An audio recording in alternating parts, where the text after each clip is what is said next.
Olá, nossos queridos ouvintes, pessoal que nos acompanha. Hoje eu estou aqui em ótima companhia com duas pessoas que eu gosto muito, o Wagner, a Fernanda, e a gente vai falar sobre um tema que está aparecendo ultimamente, né? Que se chama a epidemia de solidão. A gente vai trabalhar aqui um pouco nessa conversa a solidão no seu sentido patológico e negativo, porque existe uma solidão que é benéfica para o ser humano. Mas, como o tio Jung falava, né, tudo que é unilateral é problemático. Então, a solidão em excesso pode ser muito problemática para o ser humano. Então, eu vou apresentar meus colegas, me apresentar e a gente segue a conversa. Então, eu estou aqui com o Wagner, que ele é membro analista em formação pelo IGEP, já fez Jung, já fez psicossomática e atualmente está na arte terapia. A Fernanda, também membro analista em formação, mais jovem aqui no processo, né, de formação, já fez Jung e fez mais alguma coisa, Fernanda? Não estou lembrado. Estou cursando arte terapia no início, bem, Tá na bem início. arte, certo? E eu sou o Mauro, sou membro de Data em Formação, fiz Jung, fiz arte terapia e estou fazendo a psicossomática agora. Então vamos começar a nossa conversa. O que despertou, né, essa conversa foram algumas reportagens que saíram recentemente sobre os efeitos deletérios da solidão. A gente tem vivido uma epidemia de solidão e num sentido patológico, né? O que que isso quer dizer? Nós estamos vivendo a solidão como um problema, no sentido de que pessoas estão morrendo por ficarem sozinhas, estão adoecendo, né? A solidão contribui para a evolução de muitas doenças, principalmente a questão da saúde mental, mas indiretamente para outros tipos de sistemas, como o sistema cardíaco, como o sistema cognitivo, né? As pessoas param de interagir umas com as outras e a partir daí tendem a adoecer. Algumas ficam tão sozinhas, né, que acabam morrendo e ninguém percebe. Então, os governos, a ONU já estão com o alerta ligado, porque isso é um problema muito sério. O que significa? Estamos nos desconectando uns dos outros no sentido comunitário. Nós temos, né, a conexão online, como a gente está aqui agora, mas ela não substitui, né, a troca, a conversa, né, e isso tem sido observado já na adolescência. Os adolescentes estão começando a ficar com telas muito cedo e deixando de fazer essa interação pessoa a pessoa, que é muito importante no desenvolvimento, né, desenvolvimento de capacidades como a resolução de conflitos, a negociação, né, que são importantes tanto para a vida adulta profissional quanto na vida pessoal mesmo. Outra questão, né, a pandemia contribuiu com isso, é isso, né, estamos mais online mesmo, estamos evitando fazer coisas presencialmente quando possível, e isso contribui para esse isolamento, porque a partir do momento que a gente encerra uma conversa online, se não temos ninguém, estamos solitários. Algumas pessoas relatam, né, nas reportagens, que as únicas pessoas que elas conversam são os terapeutas e o parceiro, ou só os terapeutas, ou só pessoas que prestam serviços, né, por exemplo, alguém de uma loja, de uma padaria. Hoje, por exemplo, os vizinhos já não se conhecem mais, né? Em prédios, né, que costumava se ter uma certa comunidade, não se tem mais isso. Então, eu achei legal a gente trazer o olhar junguiano para isso, né? O que que isso pode estar nos dizendo? E a minha contribuição aqui, meus centavos, é de que a gente também está num momento muito difícil politicamente, mundialmente, né? Uma polarização muito violenta e que nos impede de confraternizar, de estar próximos de pessoas que são diferentes, né? Dos próximos não tem tanto problema, mas dos diferentes é mais difícil, e isso era um pouco menos acentuado no passado. Significa que o passado é um melhor lugar do mundo? Eu não sou dessa linha. Eu só acho que a gente está precisando repensar o presente e o futuro, né? O que que a gente está construindo aí como humanidade global. Eu vou passar primeiro a palavra para a Fernanda, para ela trazer a contribuição dela, e depois seguimos para o Wagner. O que que te tocou nessa história, Fernanda? O que que você nos traz de contribuição para essa conversa. Bom, boa tarde, pessoal.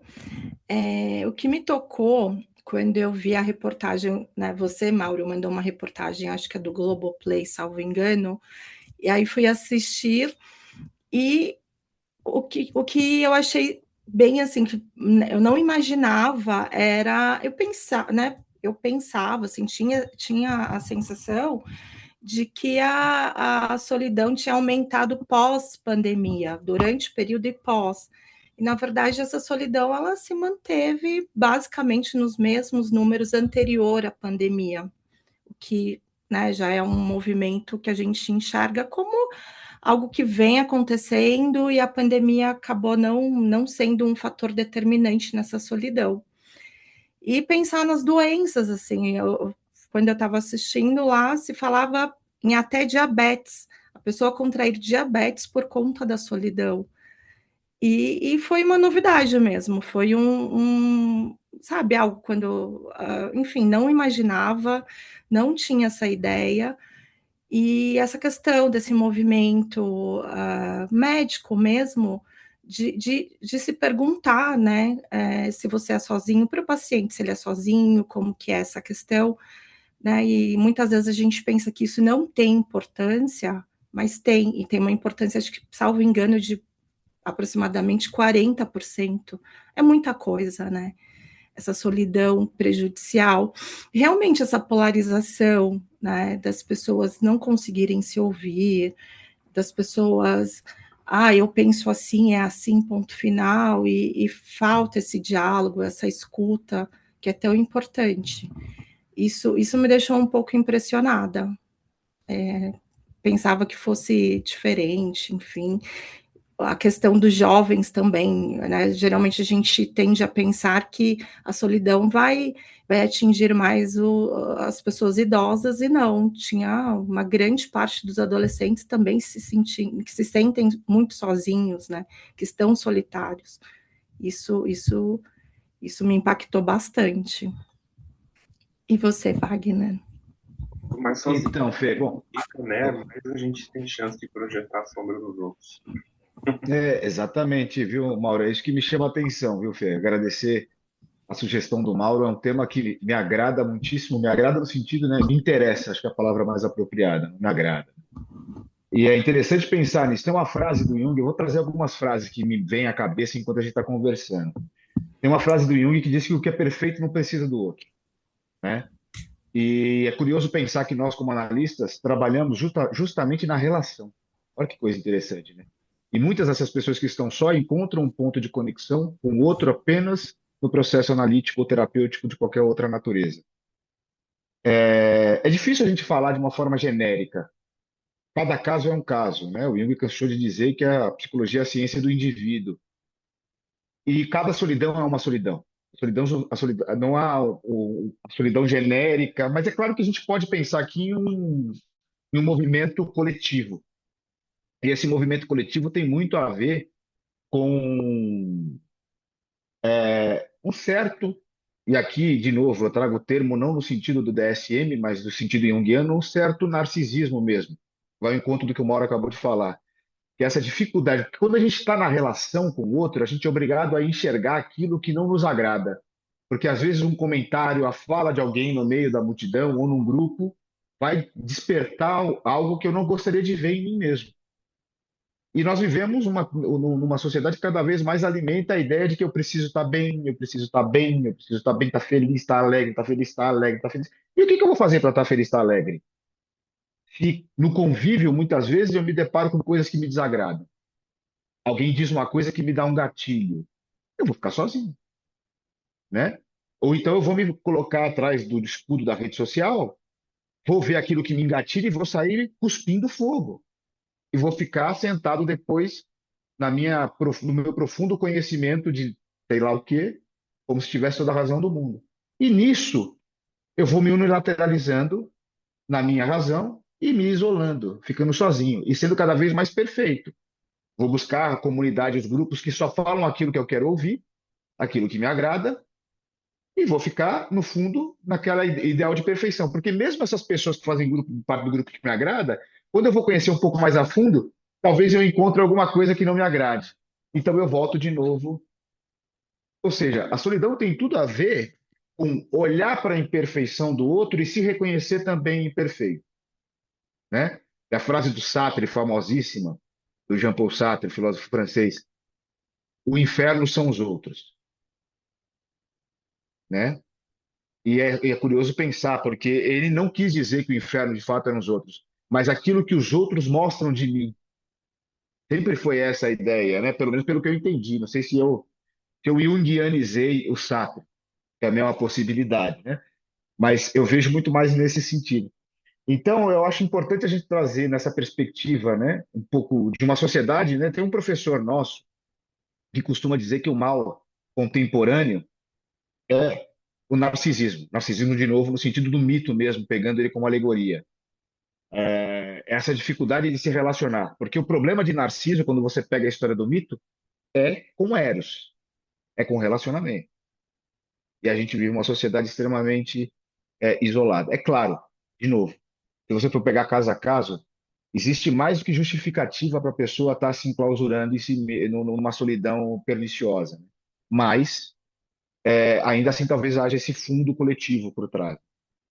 Não sei o que você pensa a respeito, Mauro, mas essa é a maneira pela qual eu olho assim, de uma forma genérica e a gente vai aos poucos esmiuçando, né? Não, eu acho que é isso mesmo, assim, né? No sentido narcísico, nesse sentido do mito de Narciso, né? Não no sentido que hoje se emprega mais, vamos dizer assim, no geral, que a pessoa narcisista é meio que a sociopata, né? Porque o Narciso, ele se perde nele mesmo, né? O Jung fala que quando a gente se isola ou quando a gente começa a ficar nesse lugar que você falou, né? A gente passa a se relacionar só com a gente mesmo. E ele fala que vira quase uma prisão autocentrada, assim, porque o tempo todo, no fim, né? No fim, ao cabo, a gente acaba caindo na própria armadilha, porque quanto mais a gente vai fugindo dos outros, a gente acaba encontrando muitas coisas que a gente não gosta. Ou seja, a gente acaba se relacionando só com a gente mesmo e às vezes, né, nisso projeta no outro os problemas. Eu sou só a parte legal. O mundo, né, esse lugar aí é horrível e ninguém me merece, assim. Eu entendo que tem essa projeção mesmo, assim, esse narcisismo, vamos dizer assim, é uma era de narciso, né, de persona também. Então as pessoas não querem ser conhecidas tridimensionalmente. Enquanto a gente está aqui online, né, eu mostro o que que eu quero mostrar a parte feliz da minha vida, geralmente, né? Aí quando a pessoa vem eu acho que a gente pode, né, até quem já teve experiência de conhecer pessoas que só via online pessoalmente, né? Às vezes você se surpreende por bem, mas às vezes você se surpreende por um lugar não muito legal. Porque é a tridimensionalidade que a sombra traz, né? Aqui a gente fica bidimensional, então eu mostro só, né, a minha parte, até, né, a gente mostra só essa parte de cima, a gente não sabe se as pessoas são altas, baixas, né? E fica nessa imaginação do que é o outro é, e não, na verdade, do que o outro Exato, né, Mauro? Eu tenho 1,90, por exemplo, de altura. é. Importante deixar claro. Super alto, né? Super alto, Wagner. Nem parece, gente. Mas a gente tem isso, né? E a questão é o que faremos com isso, né? O ser humano é um ser comunitário, né? Desde sempre e arquetipicamente, podemos falar, é um ser que cresceu e que evoluiu com os outros seres humanos, né? Nós não somos seres indivíduos isolados, nós somos seres gregários, né? Que se fala. E o próprio Jung já falava, né? Que o processo de individuação não é você virar um eremita e entrar nesse lugar, né? Porque tem muita gente que fala, eu quero ir para uma montanha, ficar lá sozinho, aí é muito fácil. A individuação é justamente você estar presente, né? Trazer os seus lados para o mundo e contribuir com o mundo e não se isolar dele. Por isso que muitas vezes o pessoal usa erroneamente também o processo de individuação como um processo de, aí eu digo, né, de sociopatização, de autocentrismo, e aí a pessoa fica complicada. Que você acha, Fê? Eu acho que isso. Eu estava pensando agora, né? É como se essa solidão, no sentido de olhar para dentro, enfim, depois a gente devolvesse para a sociedade ou para as pessoas o que a gente vem buscando, o que está ali, né? Então é um compartilhamento mesmo, é compartilhar essa busca, esse olhar para dentro. E aí o que eu penso um pouco também, não sei se talvez esteja certo ou não, mas é a falta de como que o ser humano, de um modo geral, a gente não quer ouvir, né? A gente quer ter certeza, a gente não tem mais dúvida, e o que a gente fala está certo, e a gente acaba não ouvindo, né? E como essa certeza nos coloca né, nessa de um lado só, né? Nessa unilateralidade, no sentido de eu escuto, eu tô certo, e acabou. Aliás, eu não escuto, eu escuto o que eu quero, eu estou certo, eu falo o que eu acho que está certo, e não dou abertura para mais nada, né? Então, essa certeza, essa falta de dúvidas, né, que vem trazendo a gente muito para né, para esse lado só, né? Então é bem isso mesmo. Eu vou ali estar com as pessoas que pensam igual. Mas mesmo assim, às vezes eu me decepciono, falo, opa, eu pensei que pensassem igual a mim, mas não é bem assim, né? Sempre vai ter, né, essas divergências e essas nuances né, nada vai ser 100% igual, nada vai ser 100% do jeito que a gente acha que deveria ser, né? Essa falta de dúvida, assim, vem me incomodando, sabe? Um pouco. Falta de dúvida. Isso é muito. Tem uma música do Jorge Drexler, que é aquele músico uruguaio, que chama Fronteira, que ele fala sobre o problema do mundo são as certezas. Ele fala alguma coisa assim. E de fato tem a ver com isso. E eu acho interessante o Mauro trazer a individuação e a Fê trazer isso como análise das pessoas que têm dificuldade de lidar com as dúvidas. Por quê? Porque, no fim das contas, é muito importante a gente estar cercado dos outros, porque a vida, no fim das contas, é solitária. As decisões que precisam ser tomadas, as leituras de mundo que precisam ser feitas, precisam partir da perspectiva do indivíduo. Muito difícil, por mais que eu queira transformar o mundo. Eu adoraria que não houvesse, né, Imagine all the people, né, como diria o nosso querido John Lennon, um mundo sem fronteiras, um mundo onde tudo fosse o céu e tal. Mas qual é o poder que eu tenho de transformar esse mundo naquilo que eu anseio, naquilo que eu gostaria que ele fosse? Né? Qual é o poder que eu tenho efetivamente? Então, eu preciso, antes de qualquer coisa, não que eu tenha que desistir de lutar por uma melhoria do mundo, não. Mas antes de qualquer coisa, eu preciso ser capaz de lidar com tudo aquilo que existe no mundo e me afeta. Eu acho que o processo de individuação tem muito a ver com isso. Eu ser capaz de me responsabilizar por aquilo que acontece e me afeta. E isso é uma jornada solitária. Só que olha que engraçado. É uma jornada solitária no sentido de como eu vou lidar com isso. Que as coisas vão acontecer e eu vou ter que lidar com isso. Mas eu sou múltiplo internamente. Então, para eu de fato passar por um processo de individuação, eu tenho que estar nas múltiplas relações que existem. Porque essas múltiplas relações vão acessar as diversas personalidades que me habitam, os diversos complexos que me habitam, para que eu consiga dialogar com aquele que é necessário em determinada situação da minha vida para eu passar por aquele estágio. Tem a ver com essa incorporação de aspectos do inconsciente na consciência, que a gente chama de, grosseiramente, individuação, né? Então, quer dizer, olha como é importante o convívio para alimentar essa jornada individual e solitária que a gente tem, né? Não dá para passar por desenvolvimento da personalidade, que é uma outra maneira da gente também se referir ao processo de individuação. Não dá para se desenvolver, não desenvolver a própria personalidade sem o convívio, justamente por conta disso.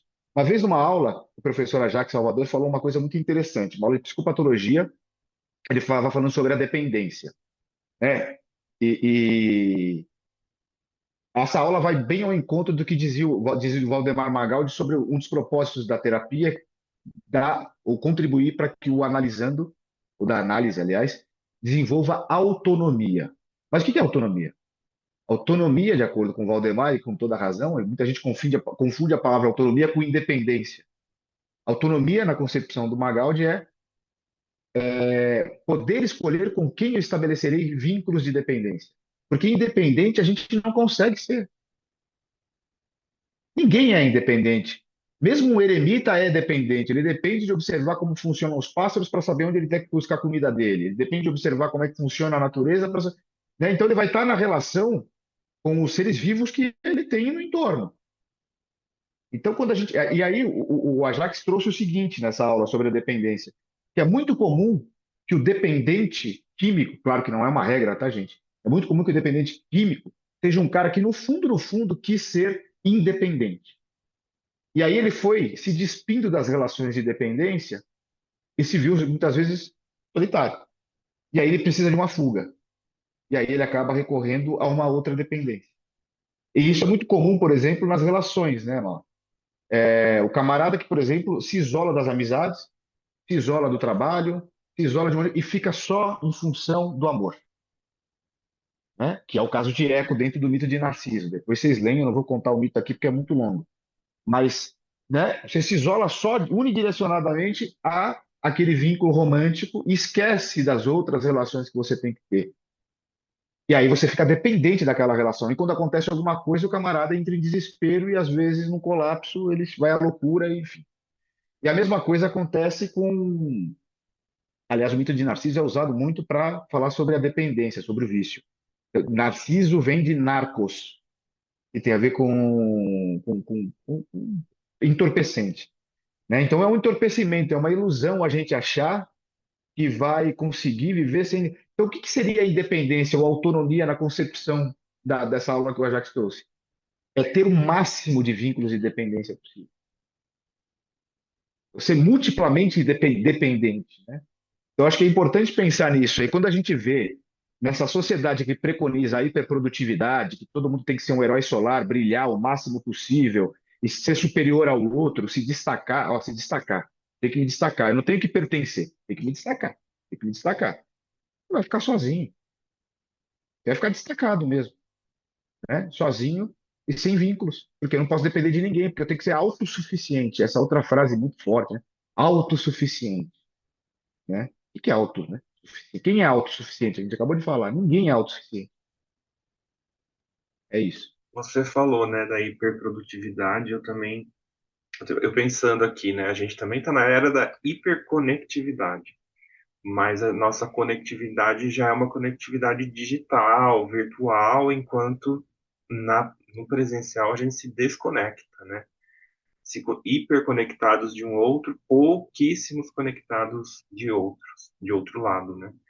Que o pessoal diz, né? Que antigamente as pessoas se uniam para fazer coisas, né? Então até a própria religião era um lugar que as pessoas se encontravam para uma vivência comunitária ou em outros lugares, né? Grupos, associações, sindicatos, eles falam, né? Hoje tá assim, a gente está vivendo a era do indivíduo, né? Tudo está sendo feito para o indivíduo. E isso gera um consequente isolamento, né? Porque eu não quero compartilhar com o outro certas coisas, eu não quero ter que dividir com alguém a decisão que eu preciso ter sobre tal tema, porque pode ser que ela não me agrade, né? Então, luz e sombra aí se manifestam nesse lugar. E a internet, né, quando ela nasceu, assim, era a esperança, né, de que ela conectasse a nós todos. E ela conectou a nós todos. Porém, ela revelou um outro lado, né? Eu não acho que a internet é maligna. Eu só acho que ela revela mais uma faceta do ser humano, né? Nós preferimos ficar autocentrados, olhando para as telas, né, conversando com as telas, do que trocar com as pessoas ao redor. Eu não lembro onde que eu vi, mas enfim, eu acho que isso também interfere, né? Eu acabei, esperando vocês entrar, eu estava lendo uma reportagem que o Brasil foi considerado um dos países mais violentos do mundo, né? E eu acredito que na linha do que o Wagner falou, né, da hiperprodutividade, né? Então, assim, primeiro, já caminhando ali meio que para um fim, né? Primeiro, estamos exaustos. Então, gente cansada não quer interagir, né? Porque as pessoas estão ficando cansadas porque estão trabalhando, estão, enfim, sendo exigidas por esse sistema que exige que você seja hiperprodutivo, hiperconectado e que você esteja o tempo todo mostrando a sua vida, né? Numa rede social perfeita, e aí você é bombardeado com com a imagem dos outros, né? As pessoas sofrem, às vezes, tipo, a vida dos outros parece ser tão legal e a minha parece ser uma merda. Então a gente está numa época né, sociedade do cansaço, a gente está com uma hiperconectividade digital e tem também a questão da violência, né? Então a violência nos assusta e faz com que a gente fique mais em casa mesmo. No sentido assim de ter esse medo de sair de casa e acontecer alguma coisa. Então isso também contribui para esse isolamento. Obviamente, né, a solidão é um problema não aqui apenas, mas em países que não têm violência. Mas eu acredito que o Brasil, em especial, né, a nossa realidade acaba trazendo isso, né? As nossas cidades tendem a ser muito hostis, né? Não tem áreas públicas, as áreas públicas acabam sendo mal cuidadas, né? E aí ninguém interage. As áreas públicas hoje, né, são os shoppings. E as pessoas se sentem seguras para ir lá, mas elas vão para fazer o quê? Para consumir. Então, né, acho que tem muito a ver com isso, assim, né? A gente está se tornando apenas consumidores, apenas mercado, né? E deixamos de ser comunidade. Fê, o que que você diz sobre isso? E já indo ali para os nossos finalmente. Isso me fez refletir agora um pouco sobre como a gente não encontra mais as crianças brincando nas ruas, que, né, antigamente tinha muito isso.